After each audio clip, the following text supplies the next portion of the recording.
Salut les belles âmes, ravie de vous trouver de vous retrouver pour cette nouvelle capsule qui va encore parler de l'histoire d'amour, mais l'histoire d'amour avec soi, parce que c'est avec nous que ça commence, que tout commence. Pour moi, la question cruciale, c'est celle-là, c'est pas Delphine, est-ce que je suis bien en parcours flamme jumelle avec mon autre, est-ce que mon autre est bien mon autre? Tout ça, je l'ai déjà dit, on le découvre au fur et à mesure de notre parcours. C'est pas quelqu'un de l'extérieur qui est censé nous mettre sur la voie. C'est pas un médium non plus. La plupart des médiums n'ont pas les clés pour décrypter l'énergie de la flamme jumellerie. Donc ils interprètent mal ce qu'ils sentent, perçoivent, ressentent. C'est ce qui est arrivé à plusieurs de mes clients. Donc je vous mets en garde contre ça. La plupart sont sortis encore plus troublés, plus perdus qu'en y allant. Et parce que quand on remet notre certitude dans les mains de quelqu'un d'autre, on va le refaire encore et encore. Quand on acquiert notre propre certitude, on est beaucoup plus puissant. Je l'ai déjà dit, je le remets juste en introduction, mais c'est comme ça que ça se passe. Donc, pour moi, le principal axe de travail, c'est l'histoire d'amour avec soi d'abord. Pourquoi on a eu autant de souffrances dans notre vie? Alors, c'est parti de l'enfance, parce qu'on a été mal aimés par nos parents. Ils ont peut-être voulu bien faire, mais ils n'ont pas su bien faire. C'est deux choses différentes, vouloir et pouvoir. Donc même si, bon, il y en a qui n'ont même pas voulu bien faire, hein, j'en entends tous les jours, hein, qui n'ont même pas cherché à bien faire, mais voilà. Mais même si on cherche à bien faire, parfois on ne sait pas bien faire. Parfois, en croyant bien faire, on passe à côté. Et tous les parents, comme moi, le savent. C'est pas si simple d'être parent. Et on fera tous des erreurs, on fera tous des choses que nos enfants nous mettront à charge. Donc à un moment donné, si on ne s'est pas senti aimé par nos parents, si on ne s'est pas senti accepté par nos parents, on a ce chemin de guérison à faire avec soi. Et la force de cette histoire de flamme jumelle, c'est de nous plonger à fond dans la guérison de nos blessures. Mais la guérison, c'est une chose. Comment aller au bout de nos guérisons? Qu'est-ce qui nous fait penser qu'on allait suffisamment loin dans nos guérisons? Voilà, c'est peut-être ça la question clé. Pour moi, la réponse, c'est comment je m'aime. Est-ce que je m'aime suffisamment? Est-ce que je prends des décisions d'amour pour moi? Est-ce que je suis ma propre priorité? Ok. Ça, c'est des clés pour savoir qu'on se donne de l'amour. Je vais vous en donner plusieurs dans cette vidéo. Donc, la force déjà de cette question, comment je m'aime, c'est qu'elle est valable quelle que soit la forme de lien. Peu importe. De toute façon, si l'histoire que vous vivez, si l'histoire que je vis, c'est l'histoire que tu vis, si l'histoire m'a plongée dans un tel désarroi que je me suis tournée vers des vidéos pour essayer de comprendre, que je suis tombée sur les vidéos de flammes jumelles, que ça ressemble, c'est parce que je souffre, c'est parce que je suis dans ma nuit noire, c'est parce que je cherche des réponses, c'est parce que j'y comprends rien. Et j'y comprends rien pourquoi? Parce que je souffre. La clé, c'est cette souffrance. Et cette souffrance, c'est elle qui est notre fuel pour aller vers cette guérison qui est notre fuel pour aller vers l'amour de nous, ok? Vers l'amour de soi. Le parcours en lui-même, j'ai encore eu quelqu'un ce matin, quand les gens le découvrent, il y a de tout. Il y a super, waouh, il y a je sais pas quoi en faire, et carrément, je n'en ai pas voulu. Voilà. Il y a des gens qui me disent clairement, j'en ai pas voulu, qui ont été dans le rejet du lien quand ils ont découvert ce que ça pouvait être. Voilà, parce que ça a l'air trop dur, il y a trop de choses à faire. Ok. Et il y en a même qui connaissent le parcours avant de ressentir un lien spécial avec quelqu'un. Donc ils en ont peur déjà par anticipation. Bah, ils ont vu d'autres personnes dans leur entourage y être. Ça leur a pas fait envie. On a chacun notre façon. Moi, ça me fait envie. J'ai une personne autour de moi qui m'a déjà dit ça, qui m'a dit, moi, j'aimerais bien avoir une flamme jumelle, j'espère que j'en ai une quelque part, voilà. Donc il y a des gens à qui ça fait envie, et notamment cette personne, elle m'avait amusée, parce que j'ai dit, ah bon, mais pourquoi? Mais parce que je sais que ce niveau de guérison, tout ça, je vais pas y aller par moi-même. C'est difficile d'aller à ce niveau de guérison par soi-même, juste parce qu'on a envie. La plupart d'entre nous, on va pas le faire, on va le faire parce qu'on y est poussé. Donc c'est vraiment la force de ce lien de nous pousser à aller à un niveau de guérison inédit. Ok. Donc, la chose primordiale, quand on rentre dans ce parcours, finalement, c'est pas la réunion. Hein. On a tous fait cette erreur de se focaliser sur cette réunion et d'y aller mordicus. Mais c'est pas ça la chose primordiale. C'est ce qu'on va découvrir en cours de route. Et en plus, quand on veut aller mordicus vers la réunion alors qu'on n'est même pas sûr d'être en flamme jumellerie, ça n'a pas de sens. Donc, ce qui est le plus important, c'est d'aller vers soi. D'abord, parce que ça, on est sûr, ça, c'est fiable, ça, c'est stable dans le temps. Soit, on sera toujours en relation avec soi. Donc, tous les pas qu'on fait vers nous-mêmes, ils sont acquis. Ils vont plus bouger. Les pas qu'on fait en espérant une réunion avec l'autre qui va peut-être pas arriver, soit parce que c'est pas notre flamme jumelle, enfin qui va peut-être pas arriver. Bon, moi, je pense, elle peut ne pas arriver si l'autre n'est pas notre flamme jumelle. Ok. Même si l'autre réagit fortement avec son ego, ne veut vraiment pas y aller, à un moment donné, il va être trop poussé par la vie, je pense, pour y résister. Mais bon, ça, c'est ma version des faits. D'accord? Mais du coup, ça peut prendre du temps, cette résistance. En attendant, la relation qu'on va bâtir avec soi, la relation d'amour qu'on va bâtir avec nous, ça va être du solide, ça va être un ancrage sur lequel on peut s'appuyer, ça va être de l'acquis, ça va être voilà, du solide, voilà, quelque chose sur lequel, à partir duquel on peut faire autre chose. D'accord? Donc, même si on regarde des vidéos FJ et qu'on n'en est pas, c'est pas grave. Parce que du moment où on a pris ce chemin de libération, qui est ce chemin de guérison qui est un chemin de libération, ok, et un chemin d'amour de soi, on est forcément au bon endroit. Si on le prend dans ce sens-là, encore une fois, hein, si on pousse pour une réunion, si on harcèle son autre, si on vient le déminer chez soi, chez lui, si on le, comme je dis, j'ai pu le voir, si on le menace de tout dire à sa femme, blablabla, on n'est pas du tout sur la bonne route. On n'est pas sur la route de l'amour de soi. La route de l'amour de soi, c'est la première. Ok? C'est la plus importante. Donc tous ceux qui ont envie de balayer cette étape pour vite se mettre avec l'autre passent à côté d'une étape essentielle et qui est vitale. D'accord? Si on veut avoir une belle vie, ça ne dépend que de soi. Si on se retourne vers la Bible, il y a ce message, aime-toi toi-même. D'accord? Donc quand on s'aime soi-même, on peut avoir une vie super à deux parce qu'on n'attend plus de l'autre qu'il comble nos besoins. Okay? On ne le scrute plus, on compte plus les points. Tant qu'on fait, tant qu'on fait ça, on l'a tous fait. Hein. On n'est pas dans l'amour, on est dans du colmatage. On dit, regarde, je suis en fuite de partout parce que j'ai des blessures, j'ai des trous par-ci, j'ai des trous par-là. Et on essaie de colmater avec l'autre. On donne, pourquoi on compte les points? On donne et on scrute l'autre en même temps. On donne une fois, 2 fois, 3 fois, ça fait 10 fois que je donne, qu'est-ce qu'il me donne en retour? Et on compte les points. Ça, c'est pas de l'amour. Ça, c'est parce qu'on s'est mis dans du sacrificiel, c'est parce qu'on veut on va être dans le donner-recevoir qu'on contrôle, pas le donner-recevoir de la vie. Tu donnes à un endroit, tu récoltes à un autre endroit, c'est pas au même. Dans ces cas-là, pourquoi tu donneras à SDF? Tu lui donnes et puis il va te donner quoi en retour? Il a rien. D'accord? Donc non, ça fonctionne pas comme ça. Ok? Mais tant qu'on est là-dedans, on ne peut pas avoir une relation harmonieuse dans le couple. D'accord? Donc aime-toi toi-même, ça a l'air de rien, c'est une phrase que tout le monde connaît, mais personne ne la pratique en réalité. Ok? Personne ne la pratique, personne n'essaie de savoir vraiment ce qu'elle implique. Ok?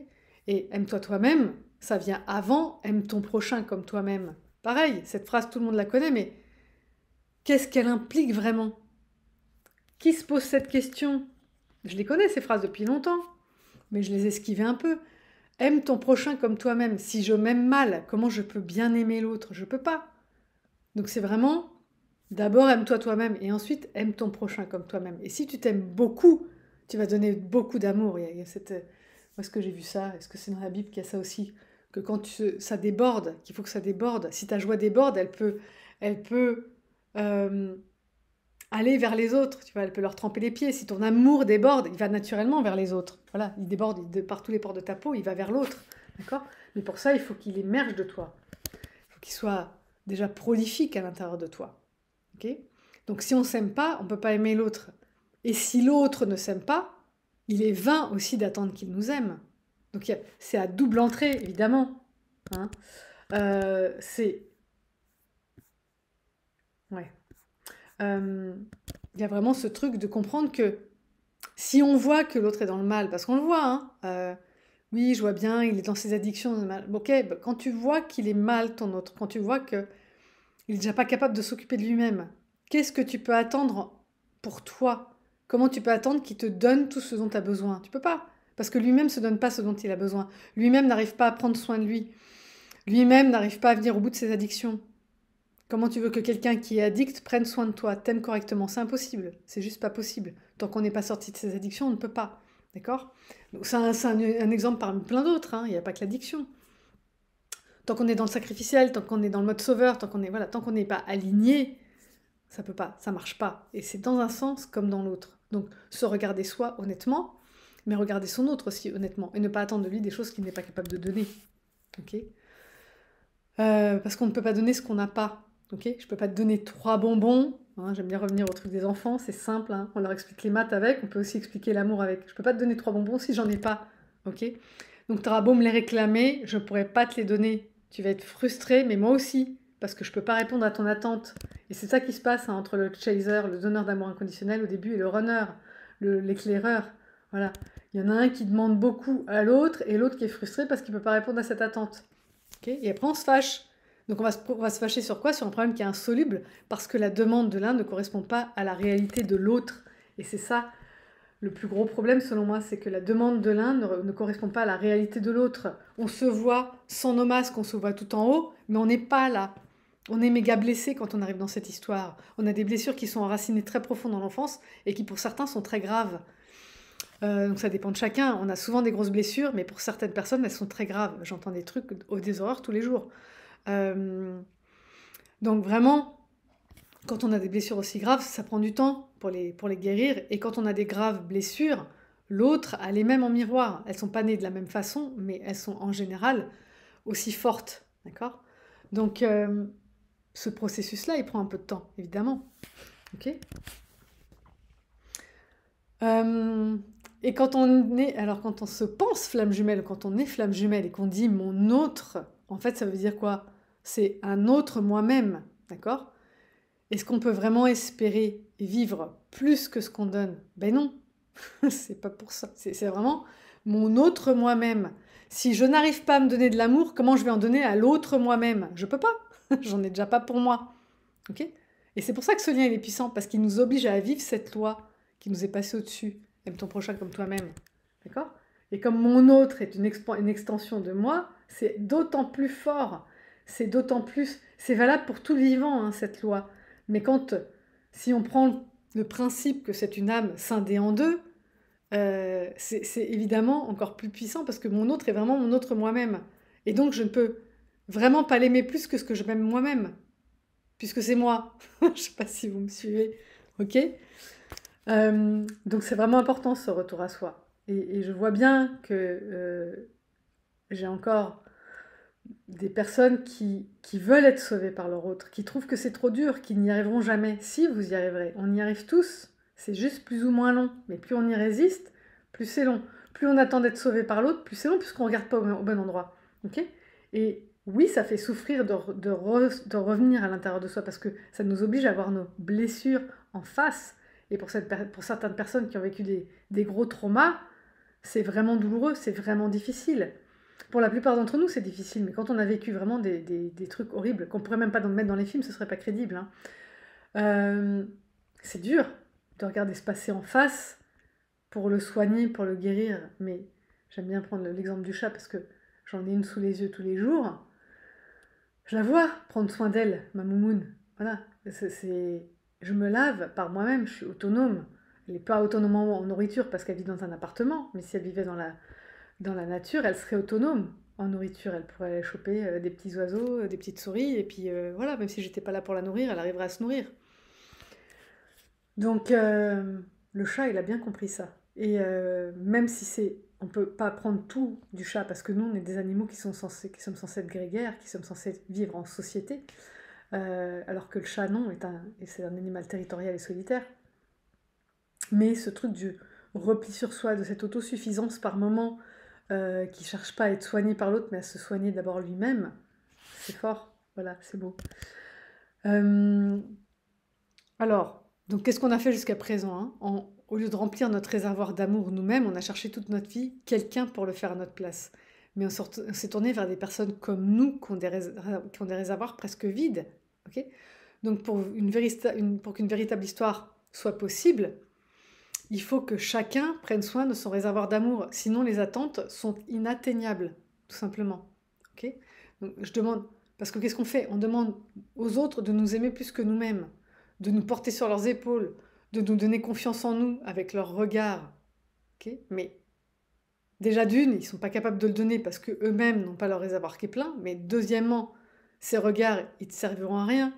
Quand tu lanceras ta boîte, quand tu passeras un concours, quand tu seras seul devant ta copie, quand tu seras seul devant ta feuille de création, de statut, de machin, quand tu seras seul face à ton client, ok? Si cette confiance, tu l'as pas en toi, ça va te poursuivre encore et encore, ok? Jusqu'à ce que cette confiance, elle jaillisse de toi et qu'elle prenne racine à l'intérieur de toi, parce qu'elle prend racine à l'intérieur de toi. Elle peut jaillir de toi, ok? Elle ne peut pas venir de quelqu'un d'autre, parce que cette autre personne ne va nous rassurer que dans le contexte où on est avec elle. Mais on ne peut pas être toujours collé avec quelqu'un, on n'est pas des siamois. Même si on est en couple, on ne peut pas toujours être avec l'autre personne. On a chacun notre taf, on a chacun... Alors même si on a des missions communes, hein, ok, mais on est amené à faire des choses différentes dans nos missions communes parfois. Et on est amené à pas toujours être ensemble. Ok. Donc c'est important que ça jaillisse de soi, cette confiance. Ok. Et dans un couple, aussi de comprendre qu'on apporte ce qu'on est. On se fait grandir ensemble à partir de ce qu'on est, mais pas à partir de comment l'autre nous perçoit. D'accord? On ne peut pas contribuer au couple si on n'a pas grandi à l'intérieur de soi, si on n'a pas quelque chose à donner, plus qu'à prendre. Ok? Et si on donne pour prendre, pareil, c'est pas sain. Non, il faut que chacun donne parce qu'il a envie de donner. Il faut qu'on soit dans un couple où le donner est naturel. On reçoit en permanence, on donne en permanence, et du coup, c'est un couple où personne ne s'épuise. Dans les couples dysfonctionnels qu'on voit la plupart du temps où on a été nous-mêmes, on s'est épuisé. Parce qu'il y en a un qui donnait trop, l'autre qui donnait pas assez, l'autre qui prenait beaucoup. Enfin bref, on était dans des couples dysfonctionnels, voire toxiques. Okay, mais là, si on est dans une roue où chacun donne en permanence parce que c'est naturel, parce qu'on s'aime, parce qu'on a envie de se donner, on ne s'épuise plus. C'est un couple qui dure parce qu'il s'auto-régénère. Okay, mais ça part de soi. On se donne à soi, ça c'est vraiment la clé, et on donne aux autres parce qu'on est capable d'alimenter notre propre feu avec nos propres bûches. Je vais donner cette image, il faut qu'elle revienne. La joie, la reconnaissance, prendre les bonnes décisions, tout ça, on est capable par soi-même. Donc on n'est plus dans l'attente de l'autre parce qu'on kiffe sa vie avec soi. Ça c'est vraiment primordial. Et j'avais dit aussi quelle est la meilleure énergie pour faire revenir son autre, c'est la joie, c'est le kiff. C'est pas le prends soin de moi, s'il te plaît, j'ai besoin de toi, j'en peux plus, c'est pas ça. C'est regarde, viens avec moi parce que dans ma vie, on kiffe. Hein. Voilà, c'est ça qui donne envie. Ok? Et enfin, quand on est arrivé à cette étape cruciale où on s'aime, bah, le but, c'est pas de garder cet amour pour soi, c'est de le distribuer à nos frères humains et à notre autre. Sinon, comment il pourrait continuer de fleurir, ok? Quand il a fini, parce que sinon, si on reste tout seul comme ça chez soi, alimenter son propre amour, bah, c'est bien, on se l'approprie tout ça, mais après, on va le distribuer, sinon on va finir par épuiser notre terre. Et la fleur qu'on a va finir par se flétrir, ok? On se régénère dans le dos à l'autre, dans le don à l'autre, d'accord? Dans l'échange entre le donner et le recevoir. Okay, c'est une des lois qui régit notre terre, donc il ne faut pas l'oublier ça. Soit l'amour de soi, c'est le point de départ, c'est pas un point d'arrivée, c'est un point de départ. Ok? Donc quand on dit je m'aime, donc je ne veux plus de mon autre, bah, sauf si ton autre n'est pas ta flamme jumelle, mais je m'aime, donc je ne veux plus des autres, non. Donc je ne laisserai plus les autres abuser de moi, oui. Donc je vais mettre mes limites, oui. D'accord? Mais donc je ne veux plus que personne m'approche, non. Ça veut dire qu'on est encore dans un phénomène de protection parce qu'on a manqué on a manqué de protection, donc on s'over-protège. Donc il y a encore un truc à régler. Ok? Mais c'est plutôt je m'aime, donc je suis prêt pour mon autre, pour tous les autres, pour un autre, en tout cas pour l'amour. Pour l'amour, mais avec un grand A, l'amour inconditionnel, l'amour universel, dont j'ai déjà parlé dans d'autres vidéos. D'accord? Donc même si notre autre n'est pas encore prêt, ça ne veut pas dire qu'on doit garder l'amour au fou. Comme c'est encore la parabole des talents. Hein. Celui qui a été l'enterré, celui à qui on a donné un talent et qui l'a enterré dans le sol pour pas le perdre, pour être sûr que le maître, il sera content quand il va revenir, il y aura au moins celui-là, j'ai rien perdu. Alors que celui qui avait 5 talents, il les a fait fructifier, et au retour du maître, il en avait 10. Celui qui en avait 3, il les a fait fructifier, il en avait 6. Ok? Et donc l'amour, quand on a, on l'enterre pas.